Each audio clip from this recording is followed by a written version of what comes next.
Lorsqu'on veut reprendre le sport, on peut rencontrer quelques freins ou faire des erreurs qui compromettent la pérennité de notre élan sportif. Julien Bray, kinésithérapeute, aborde dans cet épisode différents principes d'hygiène et d'entraînement, comme l'hydratation, les moments idéaux de pratique dans la journée ou encore la gestion de la fatigue lors d'une reprise sportive.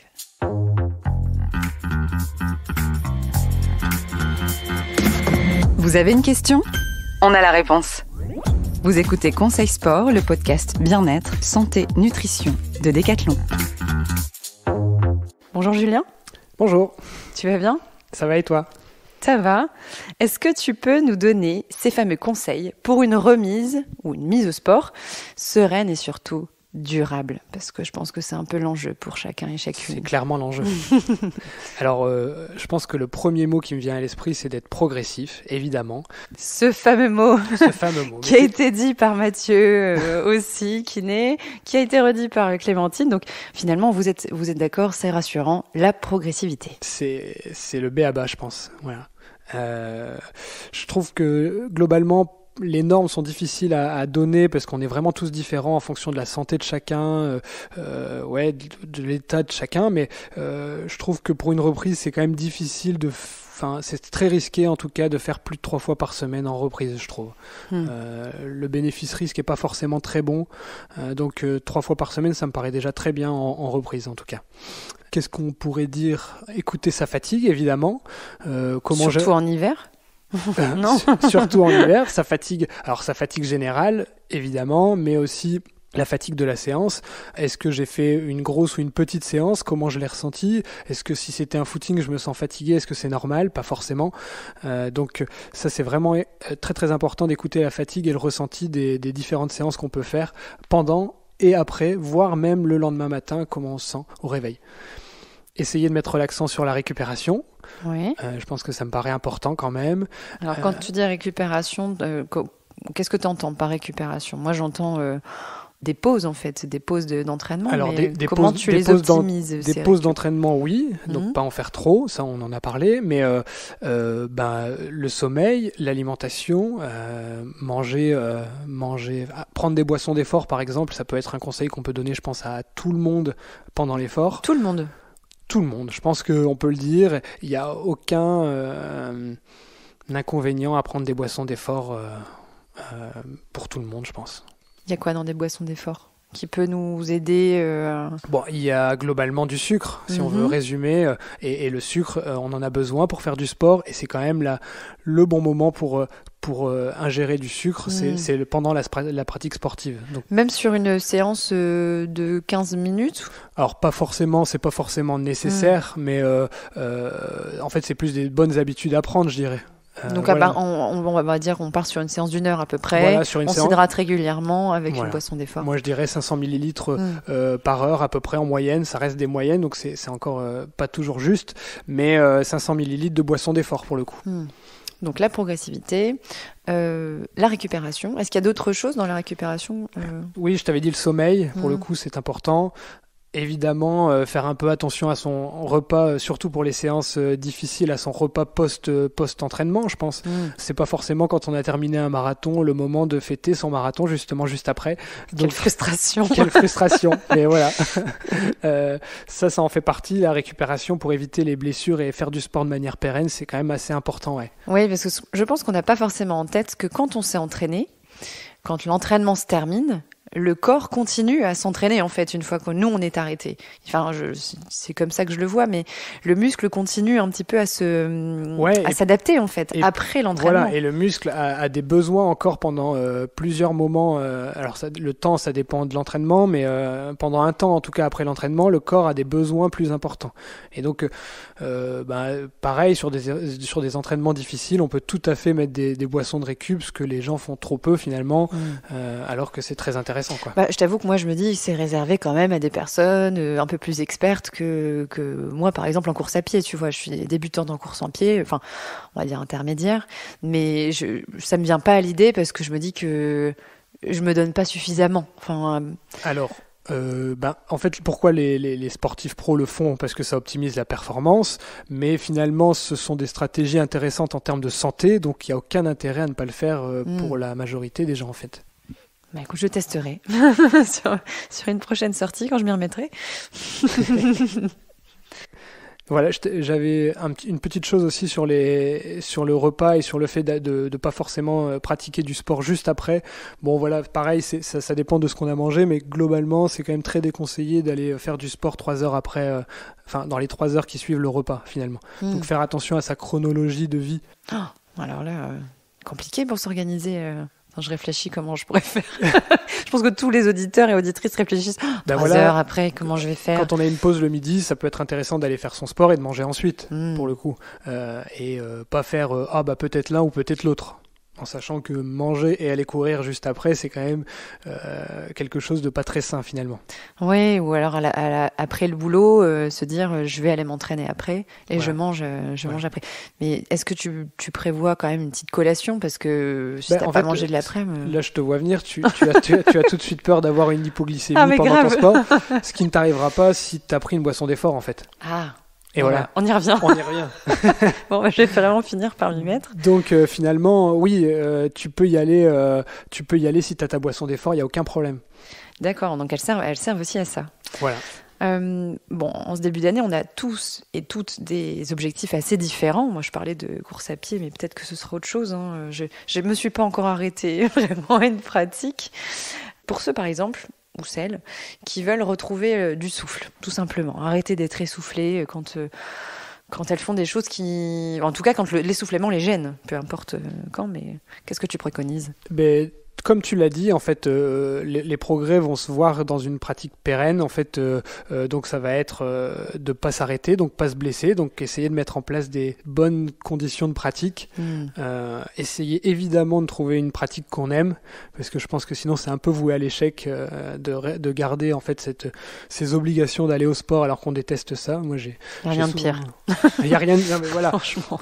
Nous, on a souvent dans les problèmes de dos justement des gens qui me disent je me suis mis à la natation parce que j'avais entendu que c'était bon pour le dos.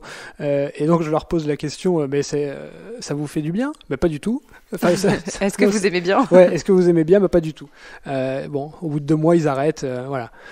Et donc c'est vraiment pas l'idéal. Je pense qu'il faut trouver... pour le coup, c'est très loupé. Ouais. Est-ce qu'il y a des sports que tu préconises pour ceux qui ont des problèmes de souffle ? Globalement, tous les sports cardio-respi. Alors, en tête, j'ai forcément la course à pied, le vélo, la natation, la marche nordique aussi. Mais finalement, on récupère du souffle également quand on fait des sports collectifs, type foot, type handball. Il n'y a aucun problème, quoi. Évidemment, le tir à l'arc, ce sera pas l'idéal pour retrouver du souffle. Mais voilà, il y a. Mais si ça vous fait plaisir, allez-y. Voilà, vous pouvez y aller, mais c'est vrai que globalement, tous les sports qui vont activer le système cardio-respiratoire vont permettre plus ou moins, mais le permettre de retrouver du souffle, ouais. Et pour ceux et celles qui veulent, éventuellement, tu parlais de dos, moins souffrir du dos ou des articulations en général. Je fais un petit rappel, on a déjà entendu Julien sur l'épisode sur la sciatique justement avant les fêtes. Donc si vous voulez en savoir plus sur la sciatique, vous pouvez aller écouter l'épisode. Je reviens à ma question. Donc quand on a mal au dos, ou on a en tout cas des soucis, où on se sent un petit peu rouillé, qu'est-ce qu'on peut faire ? Alors si on se sent rouillé, je te dirais que d'abord il faut consulter.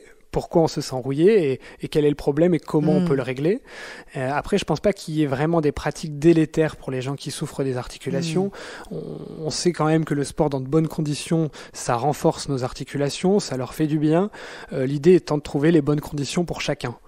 Donc il n'y a pas de pratique à conseiller ou à déconseiller et je pense qu'on peut enlever le fait que la course à pied soit problématique pour les gens qui souffrent des articulations, comme la natation est miraculeuse pour les gens qui souffrent des articulations.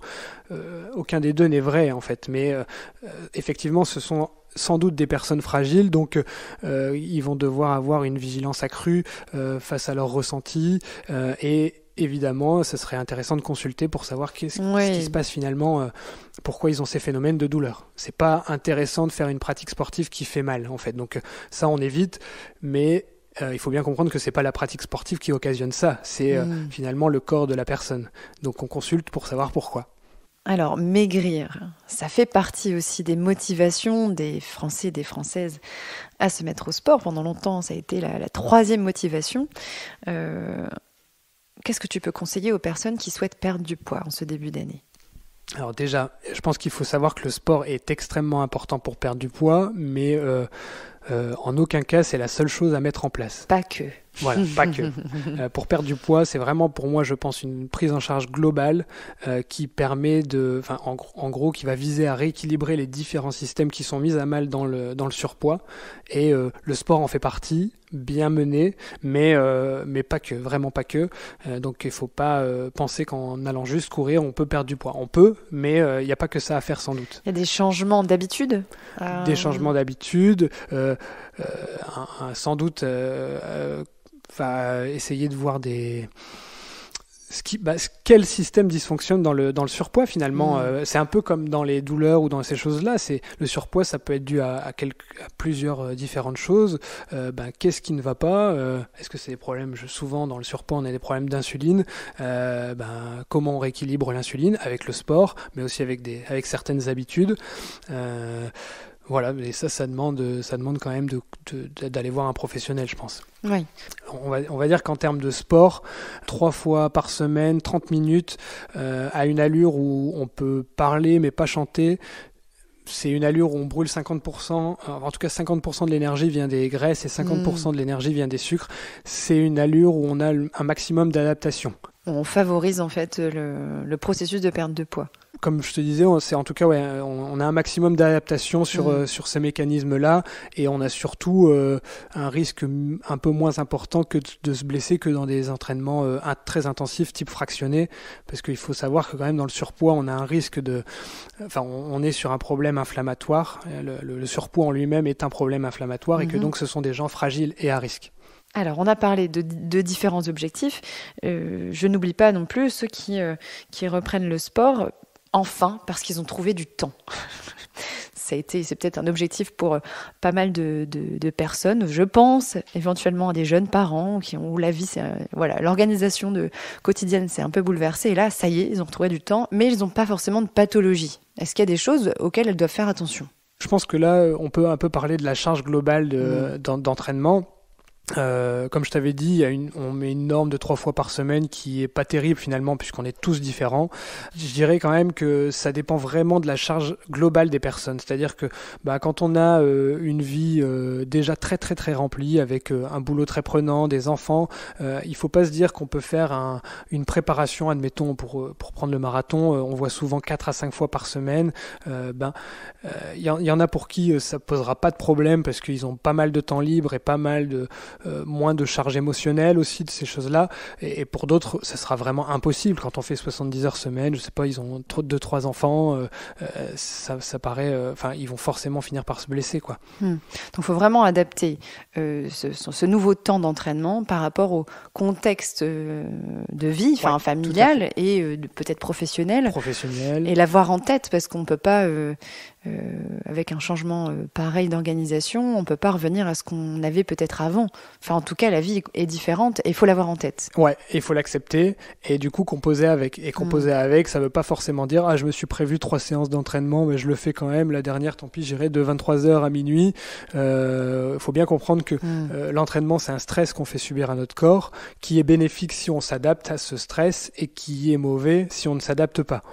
Et donc, que ce soit en termes de santé, on risque la blessure, et même en termes de performance, combien de personnes on voit qui s'entraînent suffisamment, en tout cas pour suivre leur plan d'entraînement, et qui font pas les temps réalisés, escomptés finalement, parce qu'ils ne s'adaptent pas à leur séance d'entraînement. Ouais, donc faut pas rester entre guillemets têtu sur. Je me suis dit que je faisais 3 entraînements semaine parce que c'est ce qu'il faut faire. Et il faut aussi s'écouter, comme toujours, et se dire, s'autoriser, avoir un peu d'indulgence envers soi-même. Exactement. Et de se dire, mais en fait aujourd'hui je suis vraiment fatiguée, et ça sera peut-être contre-productif de m'entraîner aujourd'hui. Ce sera certainement. Et pour le coup, si ça arrive une fois de temps en temps, c'est tout à fait normal. Et si ça arrive trop souvent, là encore, ça peut être intéressant de consulter et de savoir pourquoi on est si souvent fatigué, quoi. Alors, si on résume, pour une bonne reprise sportive ou une mise au sport, si on résume tout, tu me dis si j'ai bien tout retenu. La progressivité. Le b.a.-ba. Ensuite, la récupération. Très important. Dans lequel on y met l'hydratation, le sommeil, les boissons d'effort ou de récupération. Voilà. Ça, j'ai La bien chronologie du sport aussi. Pas faire du sport, comme je te disais, juste après le repas ou la chronologie, un entraînement très difficile juste avant d'aller dormir, surtout si on a des problèmes de sommeil, par exemple. Voilà, essayer de mettre les bonnes séances dans de bonnes conditions, finalement.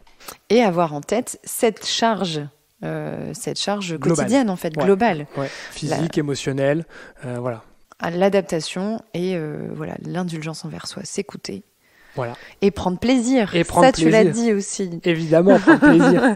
Ça sert à rien des choses les plus importantes. Si on se fait pas plaisir quand on fait du sport, on ne tient jamais. Bah oui, parce qu'après, là, je fais une ouverture, mais ce qui va nous permettre de continuer la pratique en dehors de sentir qu'on est en forme, etc., et du coup on continue, ça va être la motivation, ça va être tout ça. Donc si on n'aime pas, si ça part pas d'une envie et d'une émotion positive, c'est compliqué quand même d'y retourner. C'est très compliqué. Donc, voire impossible. Choisissez, faites des tests en début d'année et choisissez un sport, en tout cas, ou une activité physique qui vous fait plaisir, qui vous donne du plaisir et qui vous donne envie d'y retourner. Tout à fait.